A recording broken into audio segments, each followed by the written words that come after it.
السلام علیکم ورحمۃ اللہ وبرکاتہ۔ بسم اللہ الرحمن الرحیم۔ عزیز طلبہ، تفسیر کے آج کے سبق میں ہم ولما جاءت رسلنا لوطا سے پڑھنا شروع کریں گے۔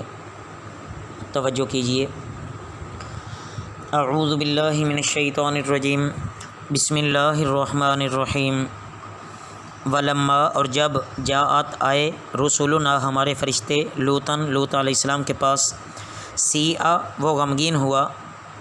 بہم ان سے، وضاقہ اور تنگ ہوا، بہم ان سے، ذرعن دل میں، وقالا اور بولا، ھذا یہ، یوم عصیب بڑا سختی کا دن ہے، وجاءہ اور اس کے پاس آئی، قومہ اس کی قوم، یہرعون دوڑتی ہوئی، الیہ اس کی طرف، ومن قبل اور اس سے پہلے، کانوا یعملون وہ کرتے تھے، یعملون السیئات برے کام۔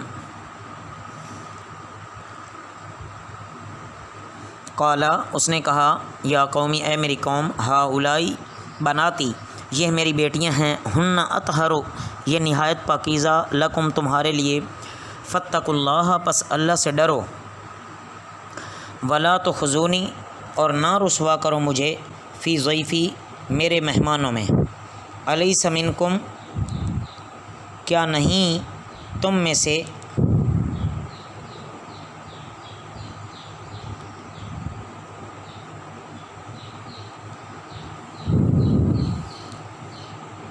رجل ایک آدمی، رشید نیک چلن، قالو وہ بولے،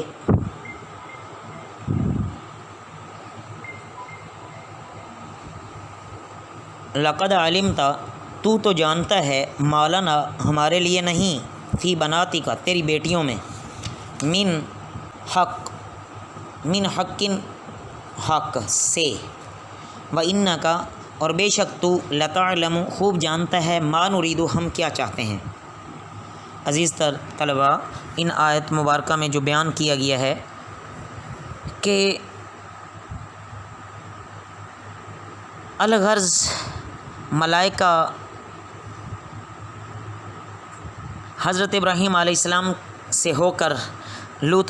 حضرت لوط علیہ السلام کی بستی میں پہنچے۔ فرشتے نہایت حسین جمیل خوبصورت نوجوانوں کی شکل میں تھے۔ ابتداً حضرت لوط علیہ السلام نے نہ پہچانا کہ یہ فرشتے ہیں،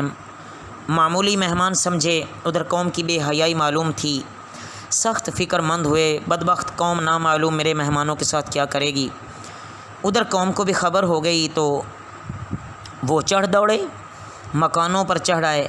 پوری قوت اور شدت سے مطالبہ کیا کہ مہمان ہمارے حوالے کر دیے جائیں۔ مہمانوں کے متعلق حضرت لوط علیہ السلام نے ان کو بہت سمجھایا اور ان سے کہا کہ میری بیٹیاں ہیں، ان سے آپ نکاح کر لو، کم از کم میری رعایت کرو، اور شریف مہمانوں کے سامنے تو مجھے شرمندہ اور رسوا نہ کرو۔ مہمانوں کی بے عزتی دراصل میزبان کی بے عزتی ہوتی ہے۔ کیا تم میں کوئی ایک شخص بھی ایسا نہیں ہے جو سیدھی باتوں کو سمجھ لے اور اللہ سے ڈرے اور تقوی اختیار کرے؟ قالا اس نے کہا،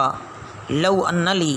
کاش کہ میرے لیے، بکم تم پر، قوتاً کوئی زور ہوتا، او آوی یا میں پناہ لیتا، الی رکن شدید مضبوط پائے کی طرف۔ قالو وہ بولے، یا لوط اے لوط، انا رسول ربی کا، انا بے شک ہم،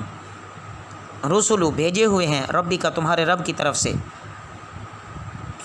لن یصلوا وہ ہرگز نہ پہنچیں گے، الیکا تم تک،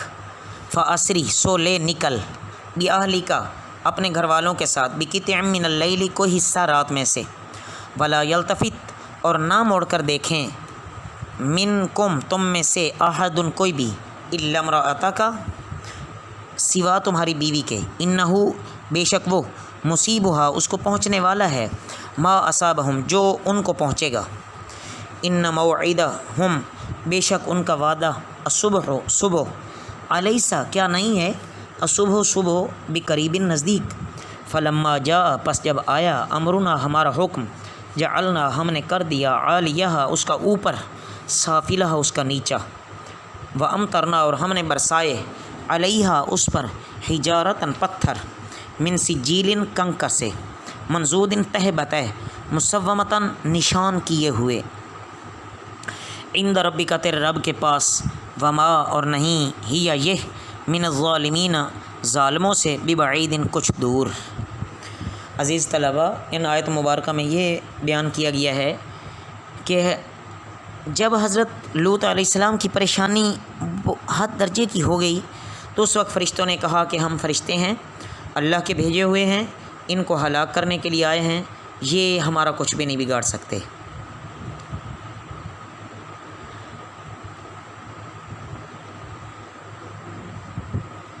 جب تفاسیر میں ہے کہ وہ لوگ دروازہ توڑ کر یا پھلانگ کر اندر گھسے جاتے تھے تو تب جبرائیل علیہ السلام نے اللہ تعالیٰ سے اجازت لے کر لوط علیہ السلام کو علیحدہ بٹھایا اور ایک ذرا سا بازو ان ملعونوں کی طرف ہلایا تو سب کے سب اندھے ہو گئے اور کہنے لگے کہ بھاگو، لوط علیہ السلام کے مہمان تو بڑے جادوگر معلوم ہوتے ہیں۔ بس صبح کو عذاب آنے والا ہے۔ لوط علیہ السلام کو ملائکہ نے کہا تھوڑی رات رہے تو تم اپنے گھر والوں کو اور اپنے متعلقین کو لے کر چلے جائیں اور پیچھے نہ دیکھنا، اور سوائے آپ کی بیوی کے باقی وہ بھی انہی کے ساتھ ہلاک ہو جائے گی اپنے بدعقیدہ کی وجہ سے۔ تو حضرت لوط علیہ السلام نے ایسا ہی کیا۔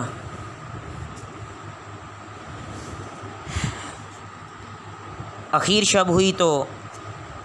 پہلے تو ایک ہیبت ناک چیخ نے بستیوں کو تاہ و بالا کر دیا، پھر آبادی کا تختہ اوپر اٹھا کر الٹ دیا اور اوپر سے پتھروں کی بارش کر کے ان کے نام و نشان تک مٹا دیا۔ اللہ ہماری حفاظت فرمائے اور اللہ پاک ہمیں ان تمام عبرتناک واقعات سے عبرت حاصل کرنے والا بنائے۔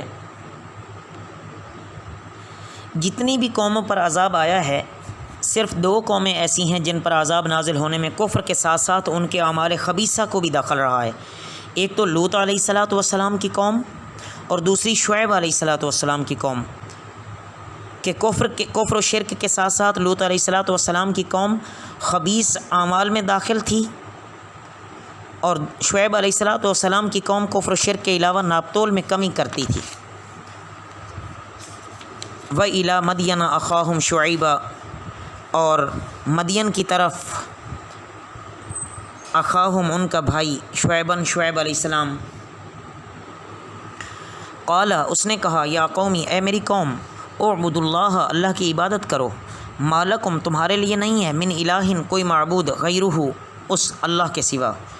ولا تنقصوا اور کمی نہ کرو، المکیال ماپ میں، والمیزان اور تول میں، انی اراکم بے شک میں تمہیں دیکھتا ہوں، بخیر خیر کے ساتھ، اچھے حالات میں، و انی اور بے شک میں، اخاف ڈرتا ہوں، علیکم تم پر، عذاب سے، یوم محیط ایک گھیر لینے والے دن کے عذاب سے، و یا قومی اور اے میری قوم، اوف المکیال پورا کرو ناپ کو، والمیزان اور تول، بالقسطی انصاف سے، ولا تبخسوا الناس اور نہ گھٹاؤ لوگوں کو، اشیاءہم ان کی چیزیں، ولا تعثوا اور نہ پھیرو، فی الارض زمین میں، مفسدین فساد کرتے ہوئے، بقیت اللہ اللہ کا بچا ہوا، خیر بہتر ہے، لکم تمہارے لیے، ان کنتم اگر تم ہو مؤمنین ایمان والے، وما انا نہیں ہوں میں، علیکم تم پر، بحفیظ کوئی نگہبان۔ ان آیات مبارکہ میں عزیز طلبہ حضرت شعیب علیہ السلام کی قوم کے حالات کو بیان کیا جا رہا ہے کہ حضرت شعیب علیہ السلام جب مدین کی طرف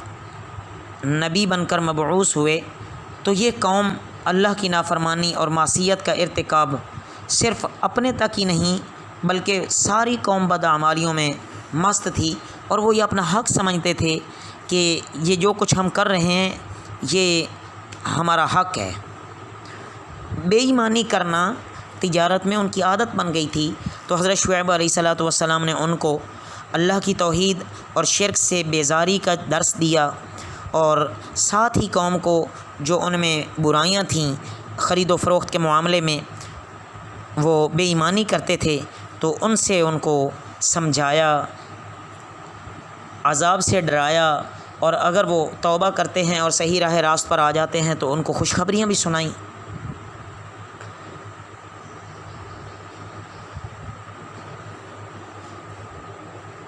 اور ان آیات سے یہ واضح معلوم ہو گیا کہ ہر نبی کی پہلی اور بنیادی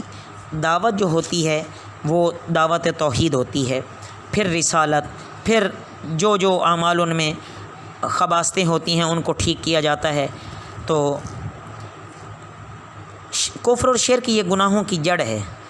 اگر یہ انسان کا عقیدہ ٹھیک ہو جائے تو باقی اعمال بھی اللہ کے فضل سے، اللہ کی توفیق سے ٹھیک ہونے لگ جاتے ہیں، بشرطے کہ انسان ہدایت کا متلاشی ہو، انسان خود ہدایت کا طالب ہو۔ اللہ ہمیں عمل کی توفیق عطا فرمائے۔ وما علینا الا البلاغ المبین۔